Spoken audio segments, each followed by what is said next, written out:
Morning everyone, I wanted to come out today and do a video on one of the best ways of fishing for carp and F1s on commercial fisheries in warm weather, and that's pole fishing in shallow. I always think that if you can catch in the top, say, 8, 10, 12 inches of water, you can be very, very hard to beat in a match situation. And likewise, if you're going out for a day's fishing, you can have a great day's pleasure fishing in the upper layers, fishing baits like pellets like we're going to do today. Come to Brafferton Fisheries today, which is in North Yorkshire, full of carp and F1s, and it's absolutely perfect for the style of fishing we're going to do today. There's quite a lot of things to this method. It's not like a case of firing pellets in and just putting your rig in and catching. If you want to have a really good day's fishing and keep fish coming, there's a lot of things to it which we're going to go through as the session progresses. So in a minute, I'm just going to start by fishing 13-40 metres out into the lake with pellets. Been feeding it up for a while. I'm going to have a go. See how we get on. And there's a fish straight away. On a 4mm low oil dynamite coarse pellet. Just get him in the net and then we'll go through the basics of this very, very effective method. Looks like it's an F1 carp. Nice little short kit in place here. There we go, it's quite a small fish. There we go, it's one of the nice little kind of ghost style F1s that have been stocked in the last few years in a lot of fisheries. Let's pop in the keep net and go for the basics of shallow fishing. Okay, the first thing I want to mention is the difference between fishing for carp and fishing for F1 shallow, because there is a big difference. Okay, with carp, they tend to cruise around and set layers, and they tend to cruise around the lake, and they take a bait on impulse. Okay, so if there's some bait lands near them or if they hear the feed, they'll go into it and they might have yours. Okay, so with carp fishing, it's pretty instant shallow, so you can start doing that, or you can just have a quick try on that halfway through or something, just see if there's a few fish cruising around. With F1s, it's a lot different. What you have to do with F1s is you have to build a peg up first. So for F1s, unless it was a really, really solid venue with like small stocky F1s or something like that, where you're going to catch a massive weight and they're already up shallow looking for food, with F1s, I'd always start doing something else. And the reason for that is quite simple. You've got to build the peg up, you've got to feed them into the area and bring them right up to the top and then keep them there.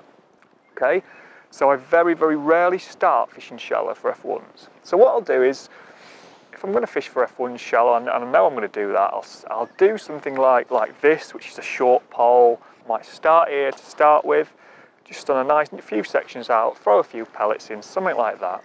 And what that does is, it means I've not got much pole in my hand, and it's very, very easy to feed pellets or casters out on a long pole where you're going to catch F1s out there. And you can do that for, well, how long's a piece of string? Some venues you can catch shallow after 20 minutes or so. Some venues it might take 2 or 3 hours, but when you start catching after that spell, it can be very, very good and it can be worth it. Okay, so by all means, start on a short pole or start on a feeder or something to an island. With a short length of pole or a short feeder or something, it frees up your hands to build the swim up. Now, one of the things I teach in my coaching days and things is the importance of really committing yourself to shallow fishing. It's no good just saying, oh, halfway through, I'm going to have a quick try shallow now, or I wonder if they're shallow. You've got to make them have it, so you've got to draw them up to near the surface, get them competing, and then you can really start catching well. Okay, so it's important to rig up with shallow fishing in mind and set your peg up with that. So it's important to leave that area of the peg out there in the open water on the long pole for shallow fishing. And it's a method that, especially for F1s, it's a method that really rewards people who work hard. So the more you put in, the more you get out, kind of thing. Okay, so it's important, especially with your feeding and things, not to feed, every 30 seconds, every minute, because that's just not enough. Feeding literally is as often as you can pick a catapult up, okay? So while I'm fishing short or rods or whatever, I'll be literally constantly firing bait in to get them fish, not only to draw the fish in from all over the lake, but also to draw them upwards near the surface. And I don't know if the camera can pick this up, but through feeding like this, I don't know if you can see the state I've got the fish in now. I've been feeding for probably the best part of an hour. But there's swirls and things, there's odd fish coming in, and they're really, really shallow now. And when they're like that, when they're feeding like that, you can do a really, really good weight, and you can have a really good day. But you don't get them to that state unless you just feed and feed more, okay? Let's go out and see if we can catch one. So because I can see signs of fish, I'm fishing very shallow, probably about 8, 9, 10 inch deep, something like that. And with shallow fishing, the fish will tell you everything. So if you go out 2 foot deep or so and you miss a bite, it tells you the fish are shallower. So you can read exactly what's happening in your peg. So it's very simple really with regards to depth wise. If you miss bites, then you come shallower, and if you don't get bites, you go deeper. And with F1s especially, what the aim is to do is to find the shallowest depth you can physically get a bite. And if you get that, it's all really to do with the way F1s feed. There's one. It's to do with the way they feed, because they actually come up and take bait and then go back down. They shoot back down, and they're very, very easy to miss bites from because they've only got small mouths and they tend to snap at bait. So if they take your bait while it's falling through the water and your rig's too deep, then you tend to miss it a lot of the time. So you need to fish. It's a terrible bit of netting. You need to fish as shallow as you can physically can to get the bite. And that's come off. Wasn't concentrating then. Never mind. Let's go and get another.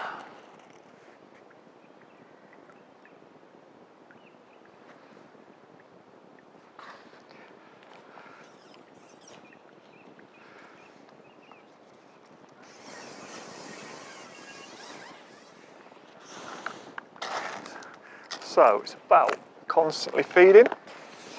So before I go out, I'm feeding. There's fish there already. Going out.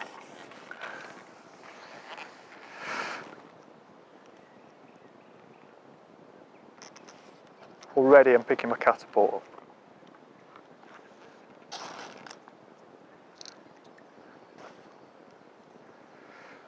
There's a fish. Now what a lot of people do is, once they've hooked a fish, they sit there and they feed straight over the fish. But I don't like to do that because I like to get the fish away from the other fish that have probably just spooked from catching that fish. So what I'll do, I'll get my pole halfway back and I'll rest it on my knees or something and on the roller at the other end. Then I'll feed bait over the top of where I've hooked that fish and bring it back in. Because what, as I said earlier, the ultimate aim is just to keep them fish there. So the kind of the minute you stop feeding is the minute those fish will go. And you'll lose them, or they'll drop deeper, in which case they're harder to catch. So as I said before, the shallower you can catch the fish, the easier they are to catch. Here we go, a nice, bit lively in here today. Got a nice F1 there, weigh about a pound or so. Just hook neatly in the top lip. When they're hooked around the lip like that, you know you've got the right depth. So they're not having chance to take the bait down properly. And there we go. Right, when fishing shallow, especially in the kind of the top, say, 2 foot of water when they're really near the surface, it's really important to make noise, so make use of noise. And the reason for that is your feed brings fish into the general area, but the noise actually draws them right in onto your hook bait and makes them pick your hook bait out. So there's 2 ways to do that. There's tapping the pole tip, which it's not allowed on every venue, And all you simply do is you put the tip next to the float and basically just tap like that, and it's so effective that within 2 taps then there's a fish on. Okay, so tapping is quite controversial because, as I say, it's not allowed on every venue and it does make a bit of noise, and that's very good when the fish are really, really shallow. Okay, so you don't need to go thrashing the water to foam. You can just literally go a few taps, a few gentle taps. You don't need to dunk the pole right under 6 inch or 4. It's just literally on the surface, a few gentle taps, and that's tapping. And that works really well, and that can work really well, if you've got reeds or something like that, if you're fishing to islands where it's difficult to slap a rig or things like that, if you haven't got much space. So tapping's really good when it's like that. This is a little carp.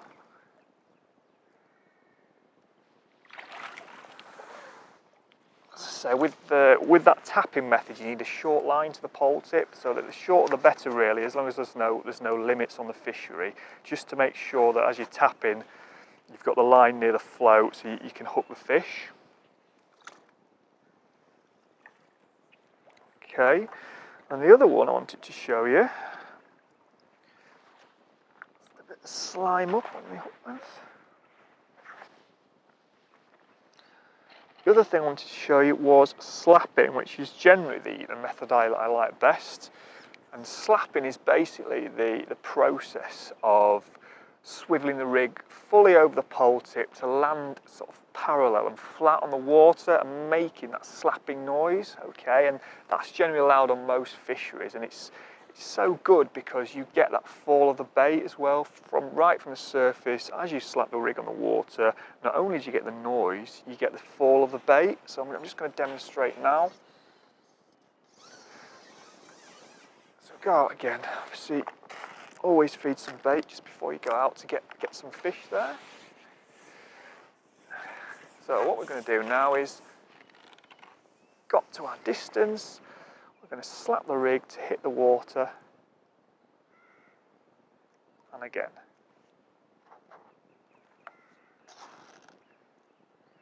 Note if you don't get a bite, get some feed over the top, and that's taking it just literally as it hit the water, that pellet. If I'd laid the rig in or tapped to something, I probably wouldn't have caught that fish because my rig would have been deeper, but that came straight to that tapping noise. More pellets in.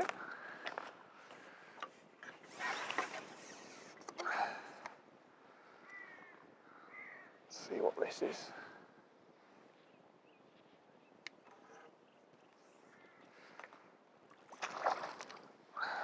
Another point I'd just like to make is, especially with these hair rigs and things, I'm using a bait band on a hair, is the importance of a fine mesh net like this one, okay? And the reason for that is quite simple, that if you use a kind of a wide mesh net, the bait band or the hook and things, they tend to get caught in it when you've got fish on, and it can snap off very, very easily. So it just saves time, saves your hook lengths and things if you use a nice fine mesh net like that. Okay, the best shallow fishing bait for me, the ultimate one, is without doubt pellets for both carp and F1s. It's very, very simple really. For F1s, you want 4mm pellets, which are these dynamite low oil pellets. Perfect as they come in the bag. And for carp, it's always 6mm pellets, okay? And the reason for that is F1s are very small mouths, and with a 6mm you can miss quite a lot of bites a lot of the time. And the other thing I'd say as well is 4mm tend to sink a lot slower than 6mm, and you can feed more of them in a pouch and draw fish in, where the 6mm can be a bit over the top for F1s, okay? The only instance is if there's a lot of nuisance fish like little roach, then you might have to step up to 6mm, okay? With carp, 6mm is just really the go-to bait, and even 8mm sometimes if they're big carp, and if there's a lot of fish you want to avoid, which can take 6s, then 8, feeding just 3 or 4 8mm at a time with the same on the hook for big carp can work really well as well. The other thing I wanted to mention was I tend to use these pellets straight out of the bag. And what you always, whenever you get a batch of pellets, always check them first. So just throw a few in the margins and check that they don't float, or what might happen is a few might float on the surface and then sink, which is perfect really, because it means they sink at different rates, so they draw fish in and draw fish up even further near the surface. But something I do is, you can get batches of pellets or fishery owned pellets and things that can float a bit, or half of them will float, half of them will sink. Then I'll reach for the old faithful, the F1 pellet soak, and all I'll do then is I'll just put a little bit in one corner. You don't want to go over the top, just a little bit like that in a corner, and then just give them a good mix them around the rest of the pellets. What I tend to do is, I like a dry pellet on the hook, so I leave one half of the bait tub with dry pellets, and the other half, which is the half nearest me, which I'm going to be feeding, I'll mix them with a soak, and then not only does that give them a little bit of the F1 flavour, which is very good and has caught a lot of people, a lot of fish this year, it means that when you throw them in, they'll all sink and you won't get a problem from ducks and they won't float away and things. Right, I'm just going to talk you through my 3 favourite rigs for shallow fishing. And the first one is what I'd say is my standard F1 rig. It's got a nice little dibber here. It's a kind of a float that Gareth Malman Floats made for me, with a fiberglass stem, kind of a little body, and a kind of tapered dibber tip. Okay, so the really important thing here is obviously to have a kind of a wire stem or a fibre stem with something with a bit of weight, because if you have a carbon stem, you often have to kind of mend it in order for it to cock, whereas you want the float to cock. As you slap that rig in, you want to float to cock as the rig and the bolt falls down. So you want it to cock quite immediately so you can see a bite. Okay, it's nice, kind of little short design, so you're not going to tangle it and things. I even cut them down a little bit so I don't tangle them, and you can use them for really shallow fishing then. And the only other thing I'd say is, because it's a tapered tip, it's a bit more sensitive. You can fish them a little bit deeper. They're not going to kind of be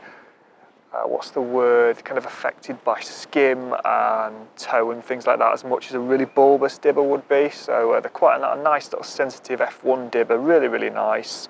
That's on 0.16mm matrix power micron, which is about £5. You can use slightly heavier.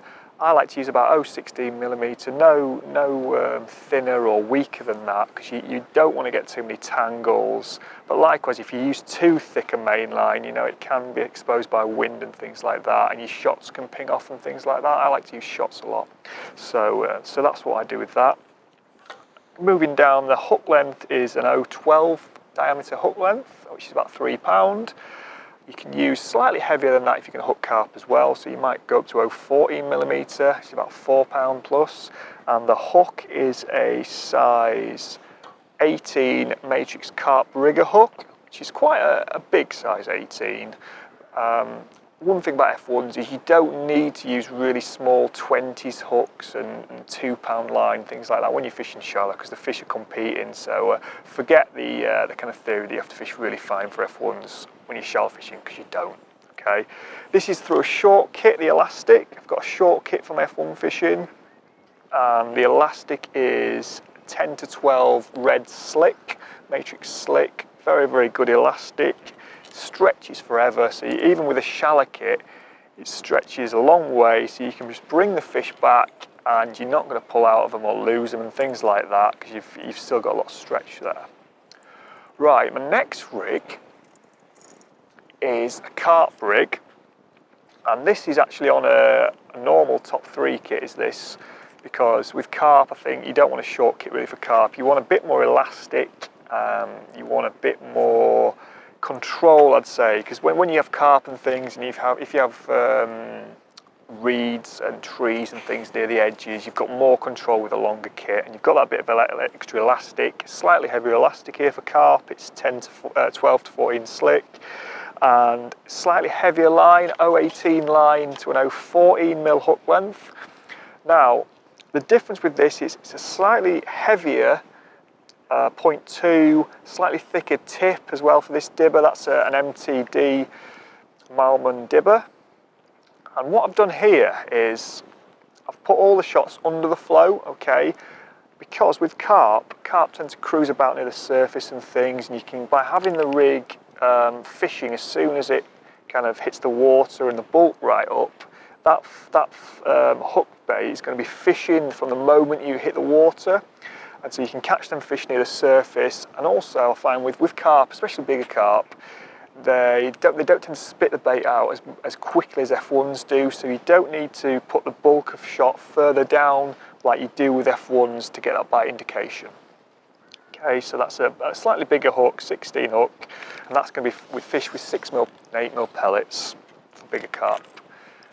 The last rig is the good old jigger flow, okay, which is an inline, very short, stubby flow. And this is a self-hooking method, and it's basically runs through the flow on the line with a little bulk at the bottom of number 8s. And to be honest, I don't use the jigger all that much, but when I do, it's when the fish tend to sit a lot deeper in the water. It might be a bright day, or it might be a very deep venue. They're not coming right up to the top and snatching the pellets, where a fixed rig's very good. So when the fish are deeper, they tend to move about a lot, and they're a lot harder to catch when they're 3, 4, 5 foot down. And that's when this jigger comes in. And there's a lot of videos and things on the jigger. It's very simple to fish, but you basically lower the bait down and then jigger it up as you feed bait over the top.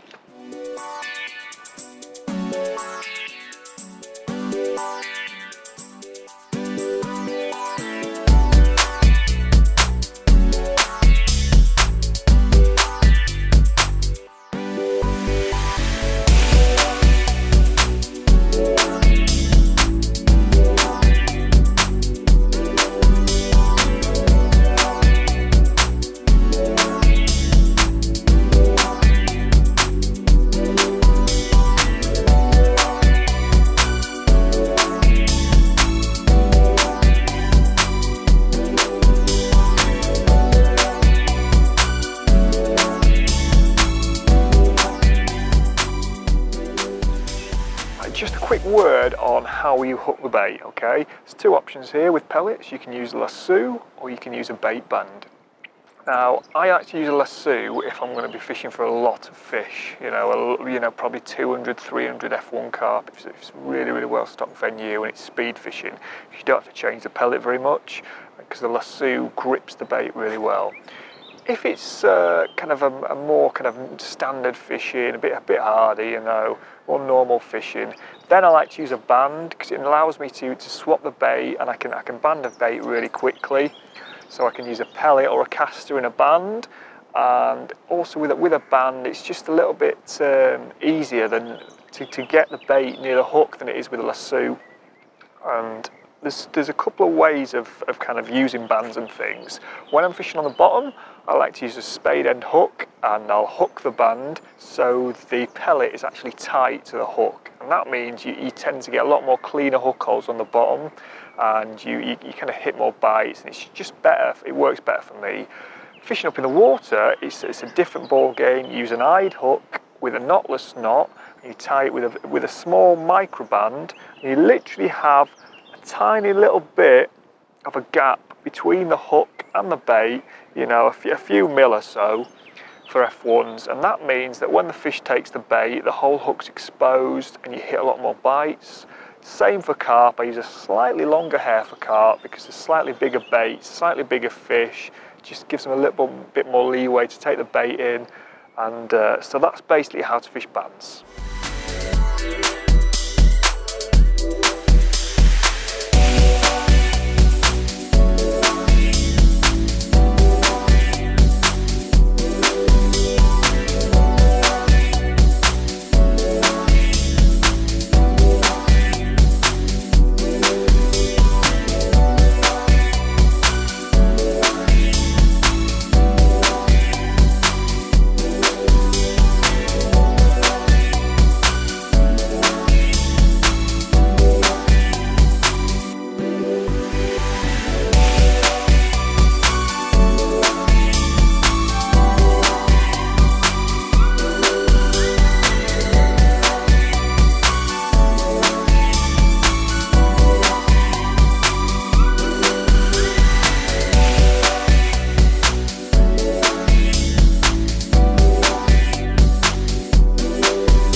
Okay, this is just a small sample of the fish we've had here today at Brafferton Lakes. Fantastic complex of lakes. We had a really good day on the pole shallow. If we fished all day, I dread to think what weight we'd have had over the course of a 5-hour match or something like that. But we've got some lovely F1s up to about 2-3 pounds, some ghost F1s, some little Carassios, which are like an Italian type of fish, a few small carp as well, all on the 4mm low oil pellets. A lovely day's fishing. As I say, it's a very simple way of fishing. You get your baits, your rig, your feeding, and those crucially those depths as well right. So just a quick look at these fish here. There you go, look. And let's get them all back. Thank you very much, fish.